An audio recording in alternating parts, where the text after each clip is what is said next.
what is the law and what is the crime that I committed. Show to me now the legal basis for my being here, as apparently I was brought here not of my own volition. If somebody else says, kung hindi ibang tao, ikaw siguro, because this is your structure. So you have to answer now for the deprivation of liberty. YouTube General naman kayo. Alam niyo ba na hindi man lang siya na-serve kung anong kaso kung pinag-charge sa kanya ngayon? Hindi niya alam. No? Kahit na PI man lang. Alam mo, ang charge sa kanya nasa dyaryo lang. And then, hindi pa kayo na ganito ginagawa natin. Sumusunod tayo sa isang entity na hindi na tayo membro. Nag-withdraw na tayo. And yet, sir, you are the Prosecutor General. Yes. You know how to exercise due process. Before you can even file charges, you have to file a complaint. We have to file a counter affidavit. Without doing those procedural process, here we are being issued a warrant of arrest, questionable warrant of arrest. Ano naman po, sir? Sir. There's naman doon, blooper, puro pagdating sa trial gan, tatawagin kita sa witness stand. Sabihin ko, you're the person who arrested me. May I know the reason why? Have you read the documents?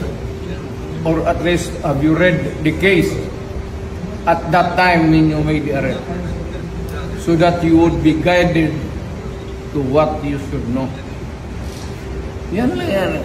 Magkaibigan tayo, galing ako gobyerno.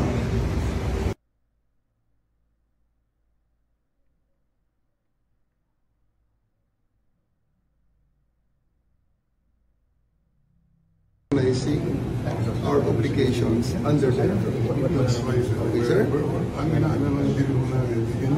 Sir, ganito. Let us follow the... Ito na sinasabi ko, sir, na we can do this the hard way. We can do this the easy way. The easy way, sir, is for you to choose 3 people to accompany PR to the plane. May bus dyan, and he's going to the plane. Okay, sir. The hard way. What plane is this, sir? Ma'am, chartered flight. Chartered flight from... Okay. So we need to know. We need to know where you're bringing our president. Ma'am, the hard way. Sir, we need to know. Please give us information where we are, where you are bringing. Wala sa pay grade ko yan, ma'am. Tagalogin na natin. Sabihin nyo kung saan siya dalahin. The hard way. Tang ina ka. The hard way. Dahil alam niyo naman, siya na ngayon nagsabi, walang jurisdiction ang ICC. Pagkatapos ang Mandabian of the arrest ay galing sa ICC. Kung walang jurisdiction, bakit niya hinayaan at tinutulungan pa na arrestuin ang dating Presidente Duterte? At pati mga abogado, hindi nila pinapapasok. Sinasalubong ng abogado ni kasama ng abogado sa paglanding, hindi nila pinapasok. Pati senador ng bansa, hindi nila pinapasok sa Bongo. Ngayon, nararating na lang from Hong Kong, malalating na namin. Gusto kong pumasok at bisitahin si Pangulong Duterte, ayaw din ako papasukin. Ay ano magpase? So, yung sinasabi ni dating Presidente Duterte, na tayo patungo sa diktadurya, ay mukhang nabilo na tayo sa diktadurya. Meron pati mga abogado sa ating sariling batas ay binibigyan ng karapatan na sino mga akusado ng isang krimen na mabigyan kagad ng abogado. Sa moment pa lang ng kanyang pag-aaresto, wala. Pero tinanggihan, okay. Ilang oras na nakakaraan, hindi pa rin siya makakuha ng abogado niya. Talagang, alam po ninyo, parang hindi natututo itong mga nasa kapangyarihan sa kasaysayan ng bansa. Pag sinupil ninyo at nilabag nyo ang mga karapatang pangtao, ang taong bayan na naglagay sa inyo ay hindi ito mangingimi at tatahimik kung hindi sila na nag-improve sa inyo, siyang tatanggal sa inyo. Tandaan niyo po yan sila. Attorney, may confirmation na ba na dadating daw si PRRD sa Dahi as statement po kasi ni Attorney Cristina Conti? Yan, mga abogado niya, nagpapanggap na ICC lawyer, hindi naman ICC lawyer. Abogado na siya, isang complainant. Pero whatever, alam nyo, sinimulan nila ng illegal na pag-aresto. Kaya hindi tayo magtataka kung illegal din ang gagawin nila. May labas ang Presidente Duterte ito sa bansa at dalhin doon sa... Ayan, okay na. For now, Attorney, dito muna magpapalipas lang? Hindi natin alam. Nobody knows kung anong gagawin nila sapagkat ayaw nga kami papasukin. Walang abogado ngayon doon upang proteksyonan ang kanilang mga karapatan. Yan ang problema. Sir, hindi nyo pa nakausap? Ay, paano hindi nga makapasok, paano ko makakausap? Telepono, sir? O, hindi ba ayaw yung tawagan yung telepono. Okay, Sir, anong next po? Anong next na? tingnan natin kung anong gagawin natin pag-uusap ng mga abogado. Sa ngayon, nag-aantay kami kasi sabi nila, hingi daw sila ng guidance kung pwede ako pumasok. So, inaantay. Sir, si Bibi Sara po, Nasa anak ko, nasa Hong Kong. Ang mga pabalik na dito. may nabanggit po ba o nakakausap niyo na po si Bibi Sara? Walang advice sa inyo yung family, sir? Hindi mo kami ng help, ng legal opinion? Legal opinion, kami nga yung mga abogado nandito na. Ang problema, hindi kami makapasok. Hindi namin makausap ang kliyente namin. Sana po may manawagan na lumabas na yung mga tao. Kaya kami nandito, voluntary, nagpunta kami dito. Kasi nakita namin yung balita. Kasi kung walang mananawagan, Sir, anong side niyo naman po doon sa pagkakabigay daw po ng warrant po kay... Well, gaya ng sinabi ko, illegal yung mandamento ng aresto na in-issue ng ICC. Kasi walang jurisdiction ang ICC sa atin. Hindi na tayo miyembro.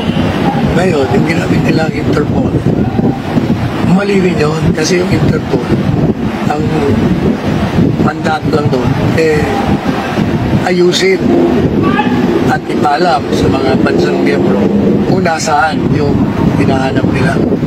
Hindi sila pwedeng mag-aresto. Ang nag-aresto ay yung mga PNP natin, hindi sila. So, sir, anong nan-implication na mismong yung PNP ang kumilos para... Ang PNP hindi makakakilos kung walang utos ang pinakamataas. Kaya sinasabi ko, ang tungkulin ng isang presidente ay pagsilbihan at bigyan ng proteksyon ng bayan. Ang ginawa niya ngayon, ang ginawa ng gobyerno ngayon, ay pinagkanulo ang soberentiya ng ating bansa at tinutulungan pa ang dayuhan upang sirain, lamagin ang ating saligang batas. Hindi dapat tayo pumapayag dito. Kaya napaka-unpatriotic ang ginagawa ng gobyerno ito. At kung si Pangulong Marcos Jr.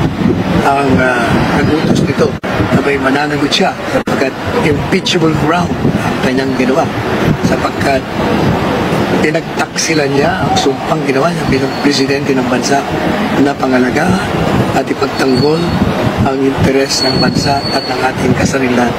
Pag isinuko mo kasi ang isang Pilipino batay sa isang mandamento de arresto ng isang dayuhan na wala naman jurisdiction, isinusuko mo ang kasarilan at territorial integrity ng bansa.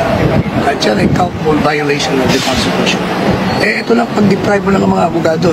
Kaya yung sinasabi ni Presidente Duterte, 2 linggo na nakakaraan, na mukhang tayo ay patungo sa diktadurya. Ano man patungo, eto na yun. Nandito na tayo. Kaya, gaya ng sinabi ng isang mamamayan, voluntary siya nagpunta rito at aantay siya na manawagan daw para maglabasan ng tao. Palagay ko kahit na hindi ka manawagan, magsisimula ng maglabasan ng tao. At ang tinatakot ko ay magkakaroon na naman tayo ng pagbabago ng gobyerno dito sa ating bansa. At yan na naman ang dahilan kung bakit ang Pilipinas ay hindi na umunlad. Palagi tayong pabalik sa bokya sa zero. Dahil palagi na lang dahil sa katakawan sa kapangyarihan upang manatili sa kapangyarihan ay gagawin ng lahat upang sirain ang kanilang mga kalaban sa paligid. Itong nangyari kay PRRD ay isang politika. Ito'y tungkol sa 2028 elections. Kailangan siraan nila si Presidente Duterte at si VP Sara upang silang dalawa ay mawala sa political horizon sa 2028. Yan ang katotohanan nito. Nakakita niyo na po kayong yung kopya man lang? Una-una, yung ginawa ni kung sino man nag-aresto yung PNP, nung hindi nila pinapasok ang abogado, isa sa aming mga abogado, si Antonio, ibig sabihin, wala silang warrant. Wala silang hard copy. Kasi kung meron, yun ang unang tatanungin ng isang abogado na sa may warrant mo kayo. Eh dahil nga wala silang may pita, tinakas na nila si Presidente, pinasok ko rito si Bino. Sir, dun sa, kapag daw ang ICC nag-issue ng warrant of arrest, immediately dapat daw siyang dalhin sa dahig para doon nag-issue. Ano yung take mo doon? Hindi po pwede yun kasi unang-una, kailangan ng isang hukuman sa bansa natin. Dahil yun ay warrant of arrest galing sa ibang bansa. Kailangan dumaan muna yan sa local court. Kailangan tingnan ng local court natin kung valid yung warrant of arrest mo. Kung ano, bakit nag-issue. Kailangan mo lang padaanin yan. Hindi mo lang padaan. Kung hindi siya pwede ba siyang kalat ka rin para maisama ng mga taga... Hindi pwede, pero yun ang ginagawa nila. Sir, last na po, paano magagawin doon sa nangyari po sa kanya? Well, kaya po lang sinabi ko, ang taong bayan ay hindi mananahimik dito. Sapagat nakita nila ang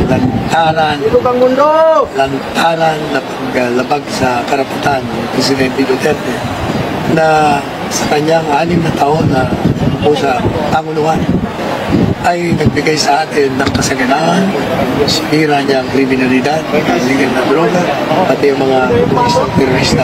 Iyon ay tumatak sa puso at isipan ng taong bayan. At hindi sila papayag na aapiin ang isang kagaya ng Presidente Duterte na naglingkod ng tapat sa bayan.